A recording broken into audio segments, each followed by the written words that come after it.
Good morning, guys, for part three. Before I show you what I'm up to, check this out. So I'm sitting out here getting some work done, and I hear a dove. Let me zoom in here. There it is. And this dove is feeding its fledgling. The nest was in that tree, and I guess the babies are getting big enough where they can get out on the limbs by themselves. So the dove's been sitting there feeding the baby and looking at me cross-eyed. I thought it was kind of cool. All right, so far this morning I have got out the Dremel tool. It is time to start working on the quarter round. So I've made some progress, and I'll show you where I'm at. All right, I had to do a quick pause because the parent left.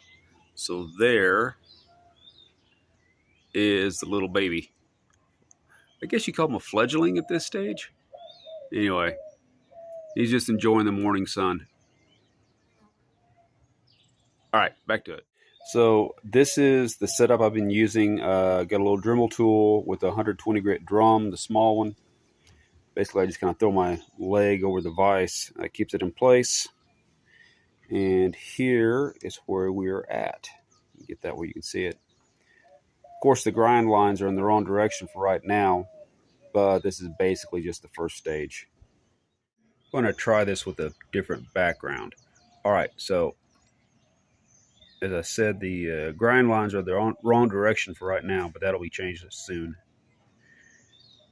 You can see a little bit of the meat that's left. I haven't brought the edge over to meat itself yet. But so far, I'm really happy with that.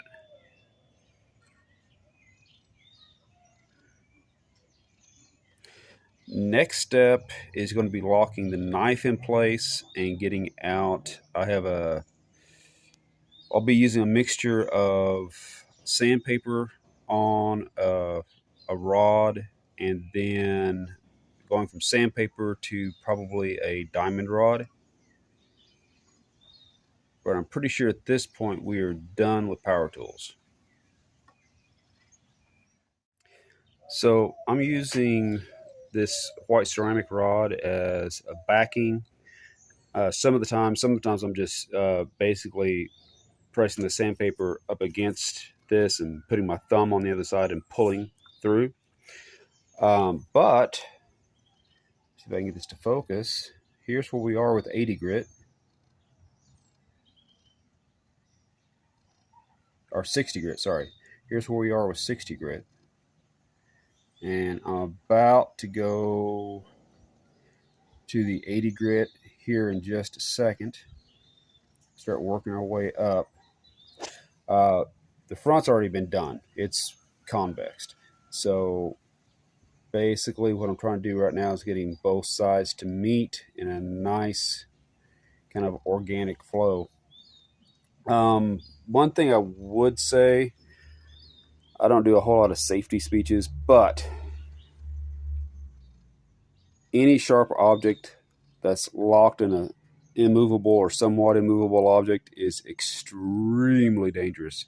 I've known more knife makers to get stabbed while doing this because the knife is locked into place and they just happen to walk by it. So between this, something like this, and a buffing machine, two most dangerous things in a shop, really are. So just take care. We're down to like the first go of 220. See if I can get that in shape. There we go. Really happy with that.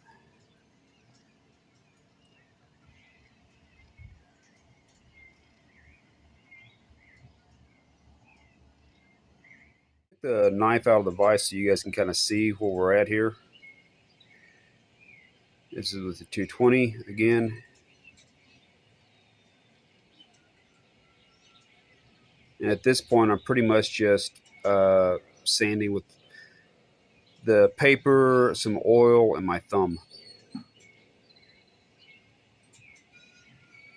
But I'm really liking how that's looking. Good morning, guys. Today I got up early and stripped off all that nasty black epoxy off the handle. That worked out real well. Now I've started with a 120. I'm now working on a 220 grit sandpaper with some oil, and just trying to get that blade nice and uniform.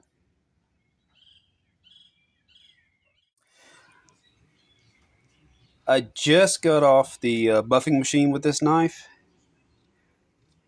It's been sanded down to 220, and the epoxy removed. I'm really happy with the way the grind lines look and the finish, except for the fact that it's way too shiny. So the next step is to give this a vinegar bath, let it darken up some, and possibly a mustard bath after that. And then probably sharpen it up. So here's the modified BK2 blade taking a apple cider vinegar bath with a little bit of heat. So far it's doing really good. I'm liking how that's turning out. So while the blade is taking a vinegar bath, I did a final sanding on the scales, and then using a heat gun, brush, and my kind of homemade wax mix, I warmed the scales up, applied the wax, let that soak in. Not that the micarta needs protecting, but I think this will ensure that the scales kind of oxidize and color evenly.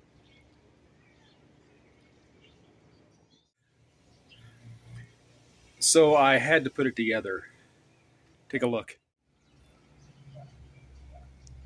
And there we are. Extended tang, micarta scales, all the way through, finger choil,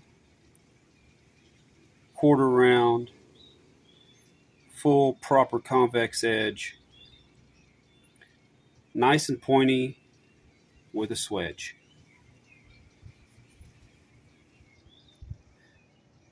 Guys, I'm super happy with that. The next step is going to be working on the sheath. I might go ahead and sharpen it up first. I mean, it's already sharp, but it needs to have that first nice edge put on.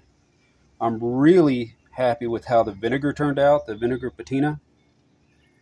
I think that did a wonderful job. I think it goes with the scales good too. I'm excited.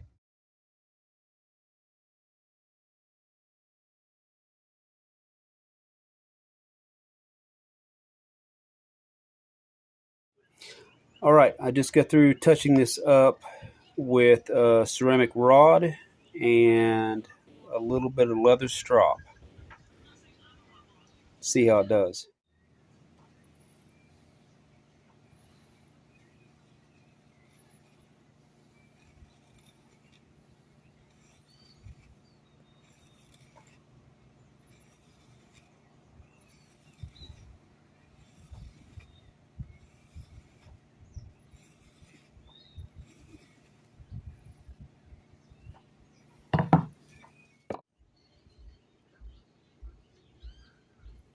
Wow. Good grief. Okay.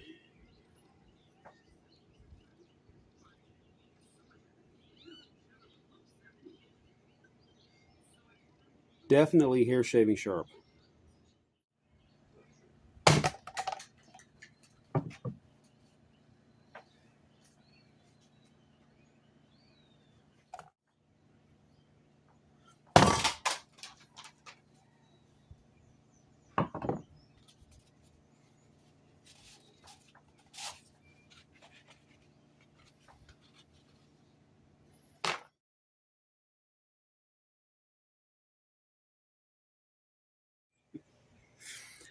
I'm going to call that a success. That last cut was going through 3 layers of paper towel rolls and zipped right through it. The knife is razor sharp and is pulling fantastic curls. So, yeah, I'm going to call that one a win. And on a side note, after weighing it, it's actually 2¼ ounces lighter than it was on the manufacturer's weight. And that's including going with micarta scales instead of the Zytel. So I think we definitely trimmed the fat.